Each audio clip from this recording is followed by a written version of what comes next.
Howdy. This is Amethyst with Sullivan Physical Therapy, and I have Varian Hans with me. I'm going to see if I can still make her video work. Are you with me, Varian? I'm here. Okay, let me see if I can figure this out. Thanks for joining. It looks like we have a couple of people logged in, so I want to just take a minute to introduce myself while I'm able to hide non-video. No, I want you to be video.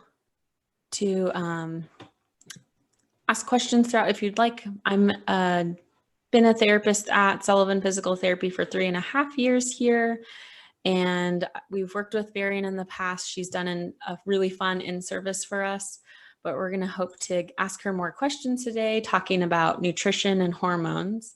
But if you will just give me a second and see if we can get her synced up with us.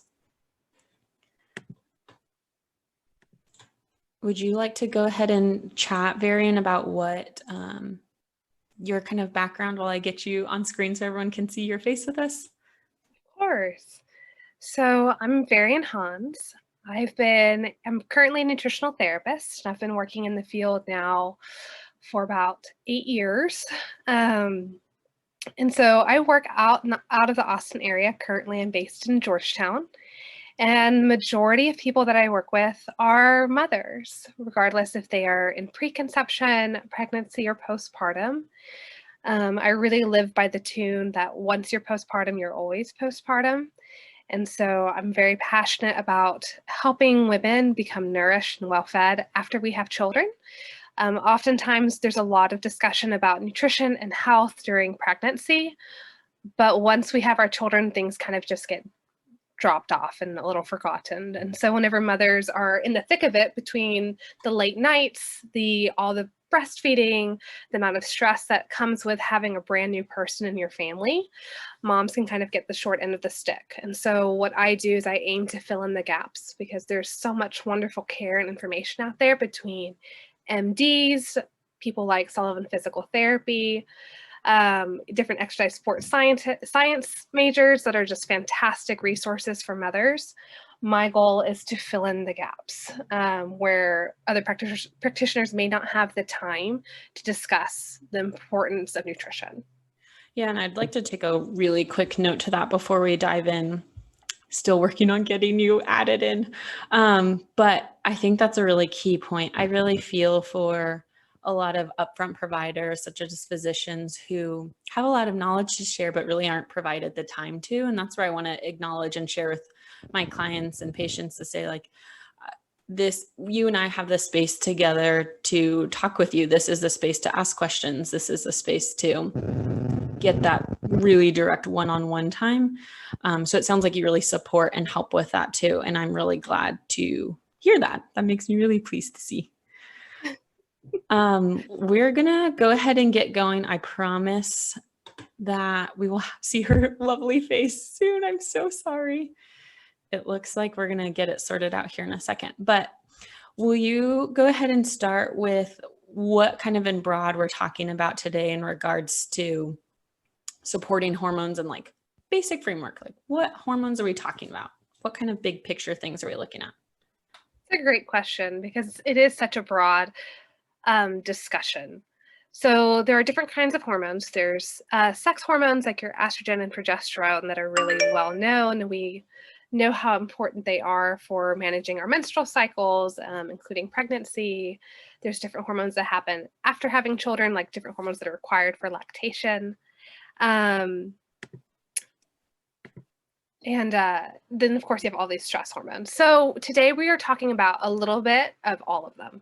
So we're going to talk about what are the required foundations from a nutritional perspective and a lifestyle perspective that are important to focus on whenever you are trying to support balanced hormones, regardless if you're a brand new mom and your body's kind of recalibrating after giving birth, or if you have a thyroid disorder like hypothyroidism, or if you're just someone who finds yourself chronically stressed and what to do about that.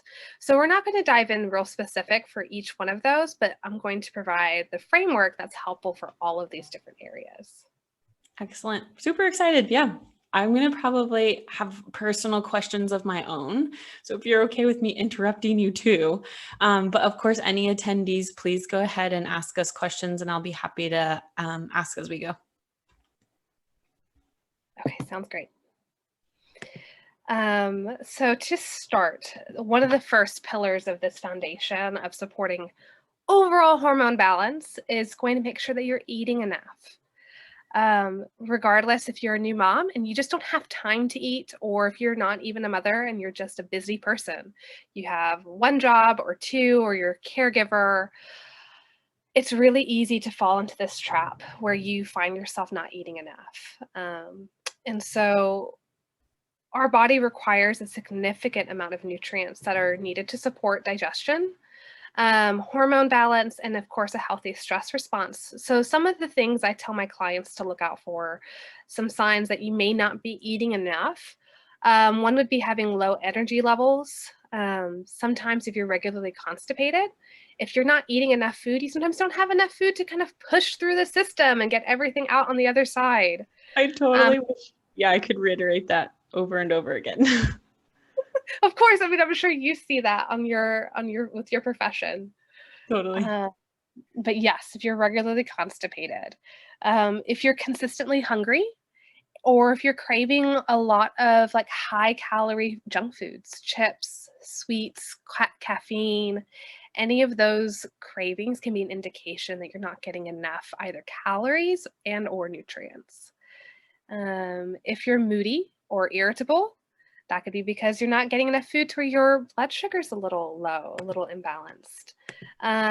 Poor mental concentration, dizziness, a lack of a period. If you lose your period or your menstrual cycle has suddenly shifted all of a sudden. If you're thirsty on a regular basis, that can mean a couple other things, but one of them, it could be an indication that you're not eating enough. If you're feeling cold all the time, or if you're experiencing hair loss or brittle nails. So those are some of the warning signs to look out for. Other things to pay attention to make sure that you are actually eating enough is the fact at the end of the day, you have a craving for desserts after dinner, or by the time you get in bed, you also just feel like you want to snack on something. That's sometimes your body saying, hey, you did not get enough nutrient intake in. I would agree with I think it's really helpful to note the dessert piece, or like sense of hunger at the end of the day. And I really hear so many of my, especially new moms, but women who I'm treating directly postpartum who have a really strong goal to try to lose weight soon after. And I think when there's this cycle to eat less, and because of that, I often hear several of those things commented to. And I've always struggled with trying to understand, like, well, is that normal or expected? If you are trying to lose weight, should it be kind of powering through those things? But it sounds like there are more direct ways to try to help manage some of that weight loss process, that it's not necessarily eating less or sleeping less or exercising more. Exactly right. Sometimes what I see women dealing with is that if we're not getting enough of a caloric and nutrient intake, the body will enter some sort of starvation mode. It's a type of starvation mode. The body's so intelligent, and what it'll do is it's going to hold on to every single calorie that you've consumed and store them in the body as fat for the upcoming quote unquote famine. Yeah. And so you're right. We kind of get into this habit, this routine of where we feel like we want to lose weight and we decide to just reduce our calories and exercise a whole bunch. But if you are someone that's not sleeping well, or you're stressed out because of your job, or you have a stressful family situation, living situation. But yes, so we can enter this starvation mode. And the idea, okay, so what does it talk about? If we're stressed because of our work situation, our living situation, finances, and we decide to reduce our calories and then do a whole bunch of cardio or HIIT or some sort of high intensity impact to lose the weight, that can often backfire. That stressful exercise can actually increase your stress hormones like cortisol. And this starts a crazy cycle, which we can actually talk about a little bit about how blood sugar and cortisol and our stress response, they have this, they're tied together. So every time we eat something sweet or any form or source of carbohydrates. Our body will produce, basically our blood sugar will go up. That's a normal response. And so then our pancreas will produce insulin. And insulin is this hormone, is the director of our blood sugar. So our body tries to keep our blood sugar within this range, this healthy range. So whenever it gets too high, insulin's produced. And when it gets too low, that's whenever you can get kind of hangry and jittery and feel a little tired and drained. So our blood sugar is supposed to stay within this range.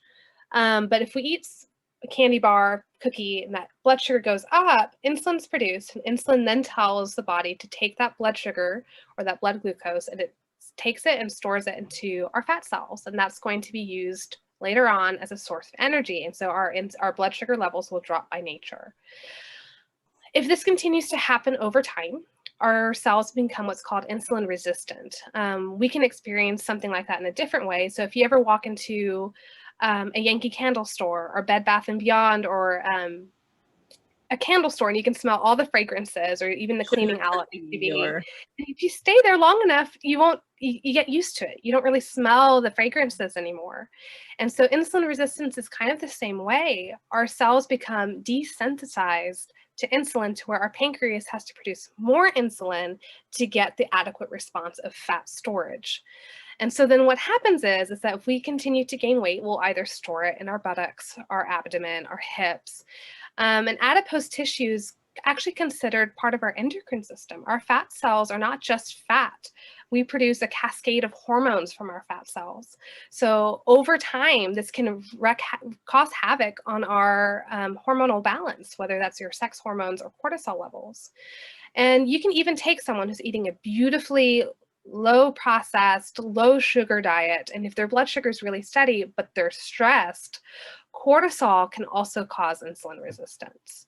And so making sure that you are looking at both halves of this, of making sure your blood sugar is stabilized, making sure that you're eating enough, eating a whole food diet, but then also trying to manage your stress levels, which can be difficult because you can't just quit your job if your boss is a unpleasant person to be around. So you have to find balance. Sure.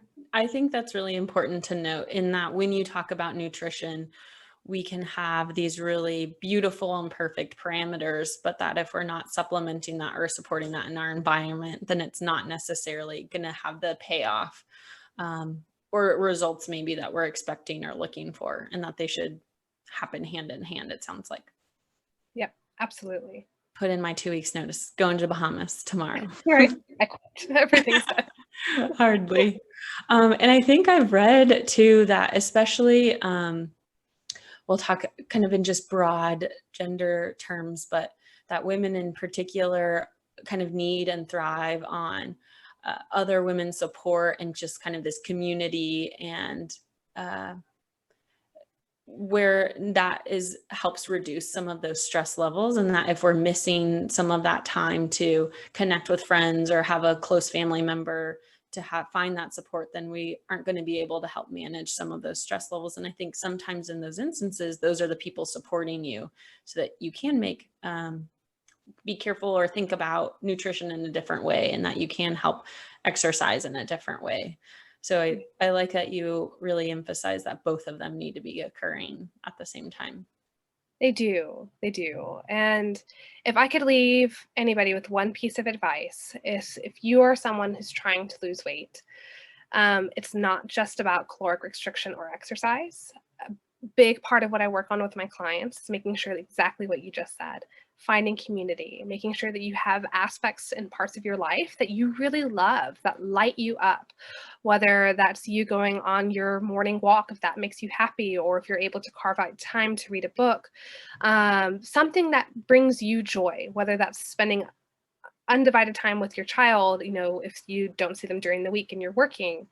And part of that means you're going to have to ask for help, because you're going to need the help to have joy in your life.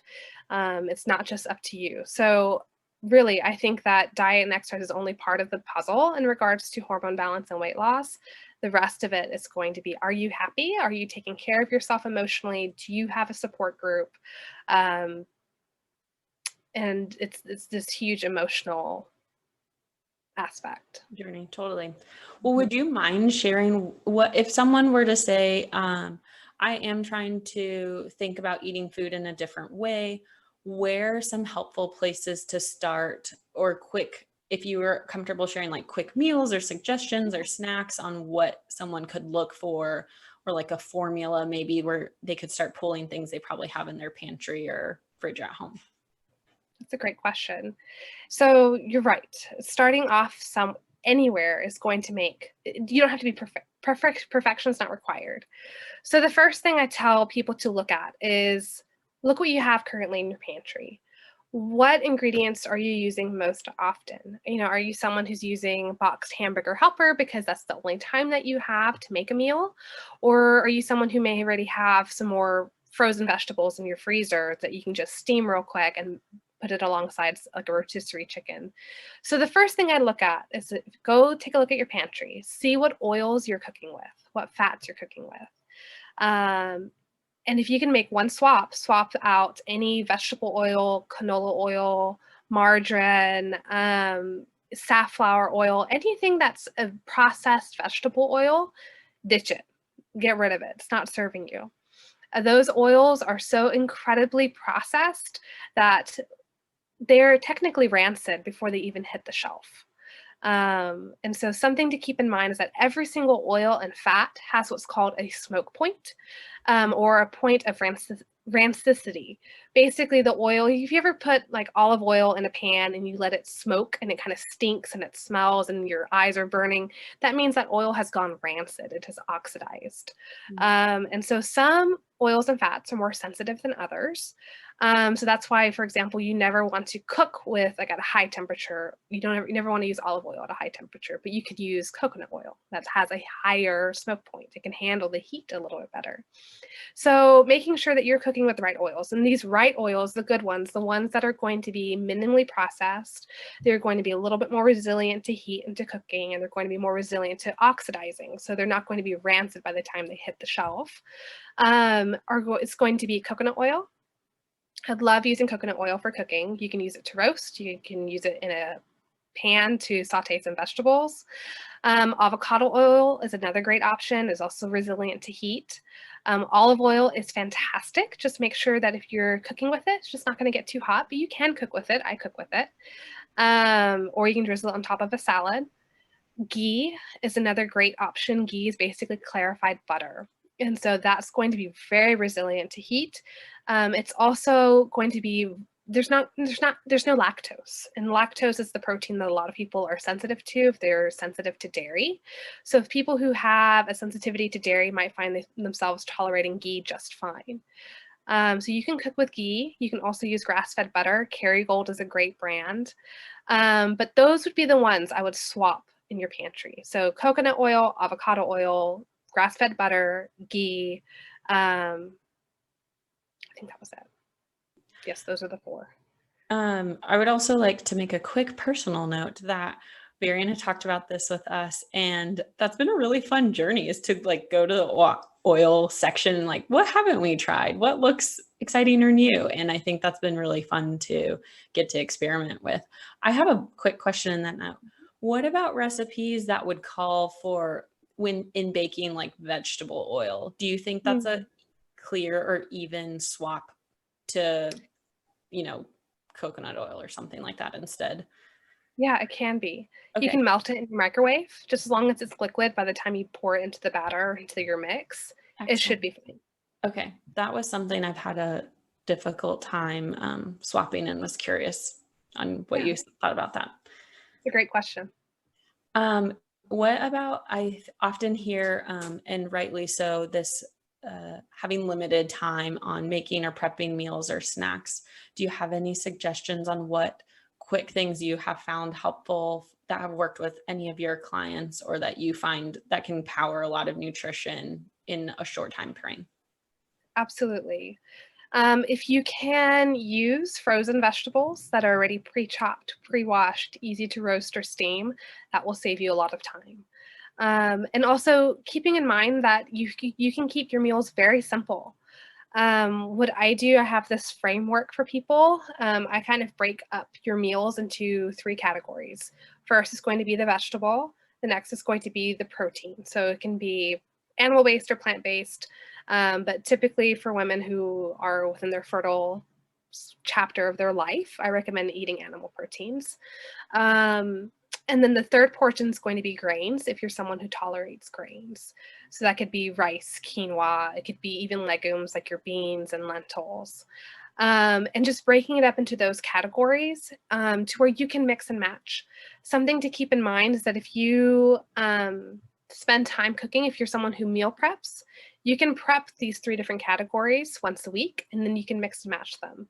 Something that I find very helpful is to use different kinds of dressings to change up the flavor.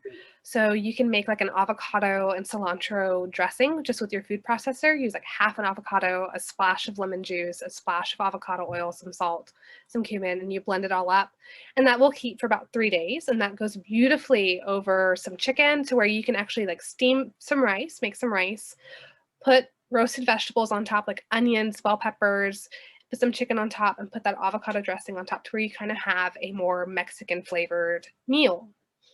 But then you could also use the rice, the vegetables, the chicken, but if you use a different dressing, something that's like lemon and turmeric or more curry flavored, or something that's more of a like a chimichurri, which is basically, it's just a fancy way of saying taking some parsley or some cilantro, some raw garlic, and throwing it in your food processor, to where that's just a really herbaceous dressing to pour on top. But dressings are the name of the game. If you're short on time, if you prep 2 to 3 different kinds of dressings, you can mix and match over any kind of grain, vegetable, or protein, and you're good to go, and your kids won't get bored. Love it. That's a great idea. I also am very curious and have had people ask, are there a certain number of meals per day I should be eating? I've heard mixed messages on eating 5 small meals a day, 3 large meals, a bigger breakfast, a smaller dinner. Are there times of day that show support to supporting hormonal balance? Is there anything that would be helpful in guiding people on when to eat and or how many meals to eat in a day or snacks in between?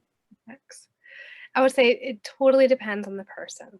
It depends on what's going on with them. If there's someone who they know they have blood sugar imbalances to where they tend to be a little bit more hyperglycemic or hypo, to where you're on the upper or lower end of your blood sugar, to where you get like really jittery in between meals, or if your blood sugar spikes after having a meal, that eating more smaller meals more consistently throughout the day has been shown to be helpful.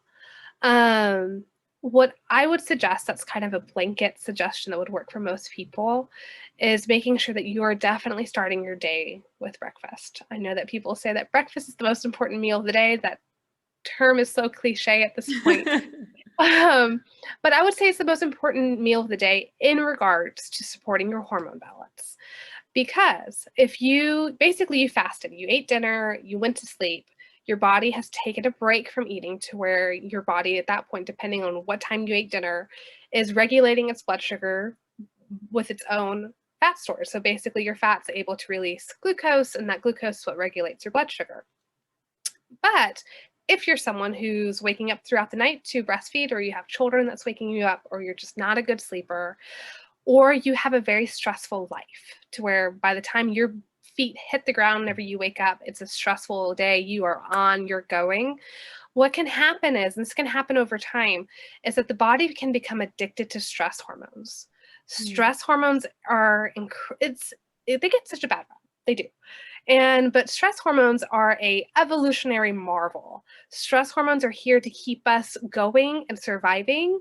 And what can happen is that if our adrenals are producing excess amounts of cortisol and stress hormones, and you're not eating, these stress hormones can become quite addictive to where you don't really feel hungry. You can get throughout your day without eating too much food, even though you might be a really active person.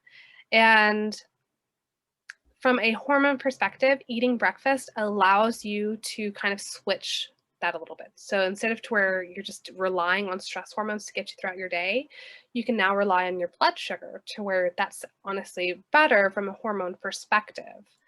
I can tell you from personal experience that in college, I completely lost my appetite. I could go almost all day from I wouldn't eat until like 3 o'clock or 2 o'clock in the afternoon. Oh my And it gosh. wasn't like I was trying to fast. That wasn't the goal. I had no idea. I just really wasn't hungry, and I had so much energy and I felt great. I was able to focus. But like looking back on it, I was 1000% addicted to my stress hormones and had no idea.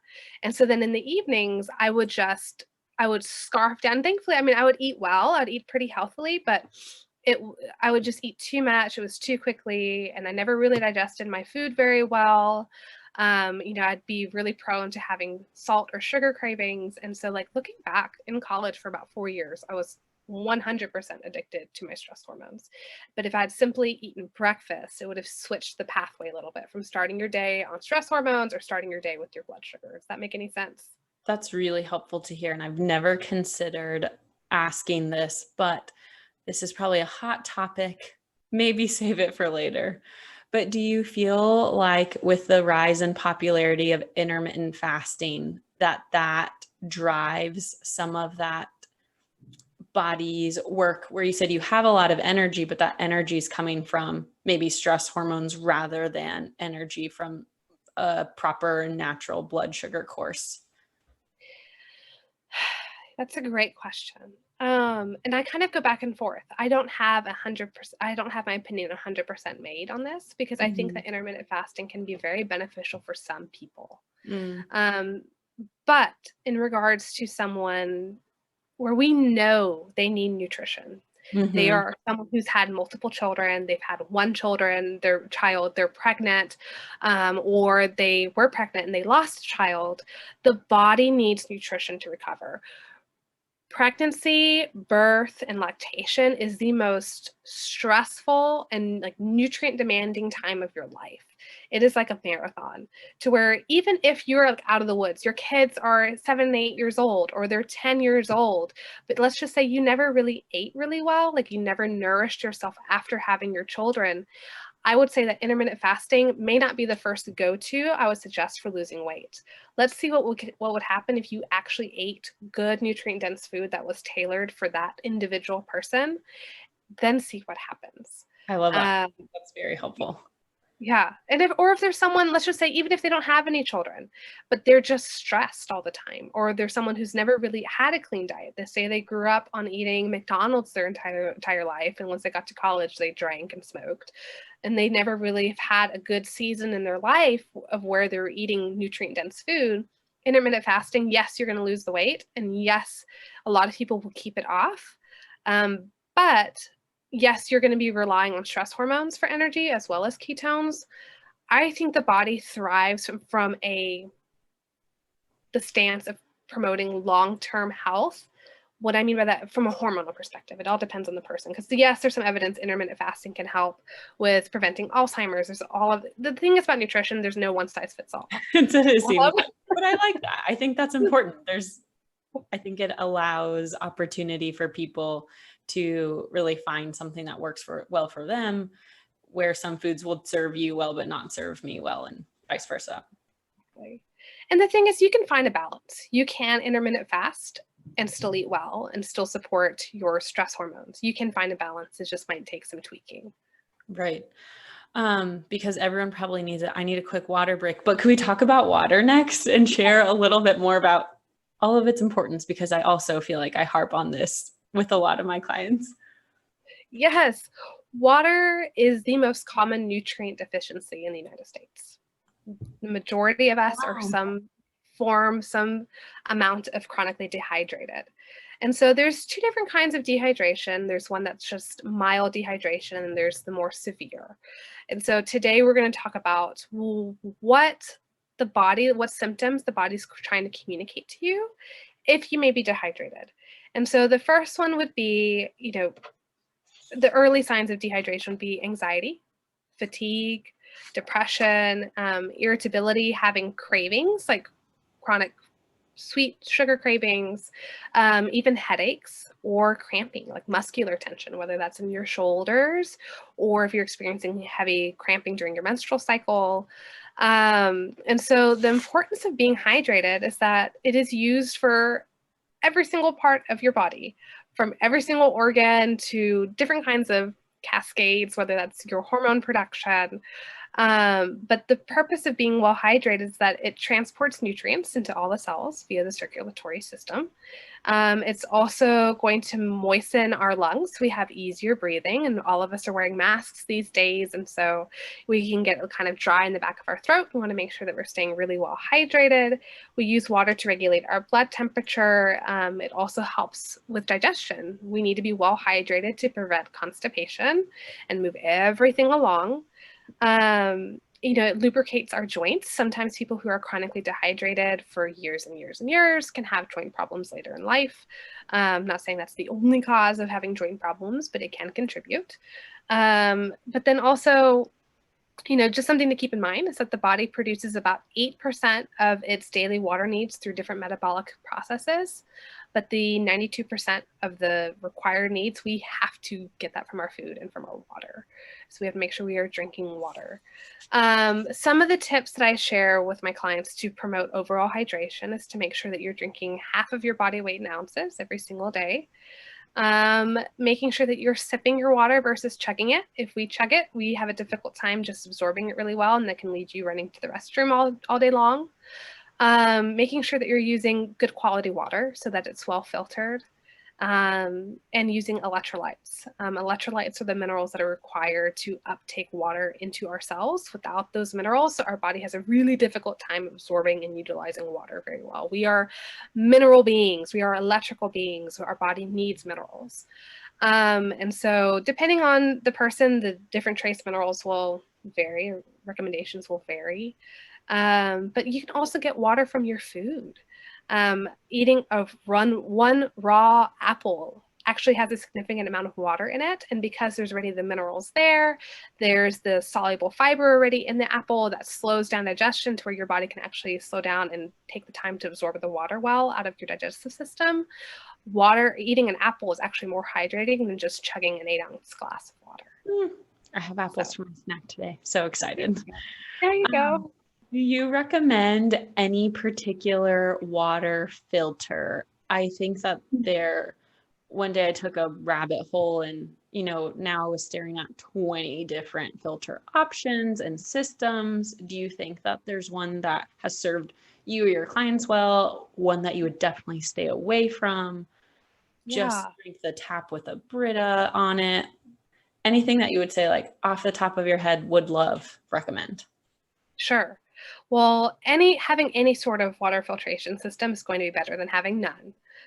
Because if you're just drinking straight tap water and cooking with it, there's typically chlorine and different additives to it. There's been some studies showing that tap water is really quite contaminated. There's a lot of pharmaceutical byproducts in it from prescriptions.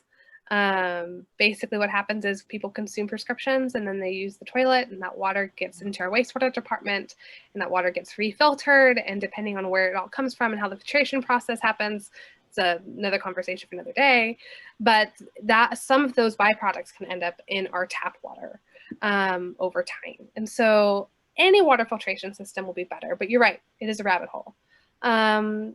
Depending on the budget and depending on the person, there's a couple different systems. One would be a Berkey water filter. It's basically what's considered a gravity fed system, to where let's just say if you have a home reverse osmosis filter, that's going to require electricity to run, while the Berkey's just gravity fed, and you use a couple different filters, and just the gravity runs through the filters and it drips into a basin that you can pour water from.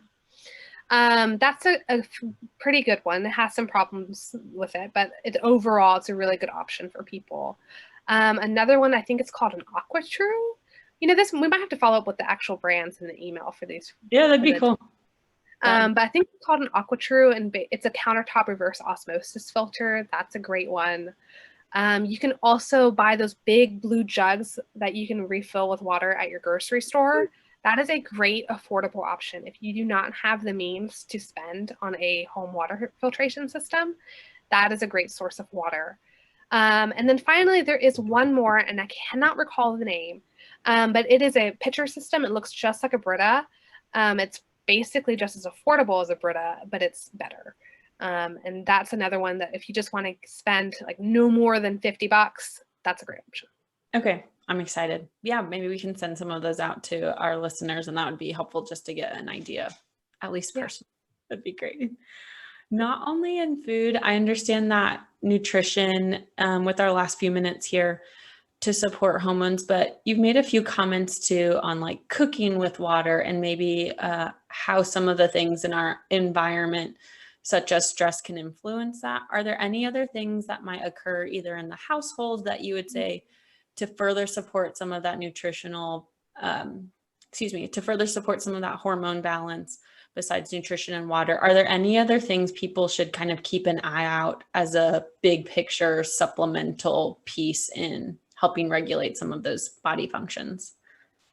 Yes. A big puzzle, that's a piece that's not often discussed, is what are you cleaning your home with? Mm. A lot of the cleaners that you can get at the grocery store have ingredients in them that are known endocrine disruptors, meaning they disrupt your body's hormonal processes. And so look at what you're cleaning with. Look at what kind of candles or fragrances you have in your home.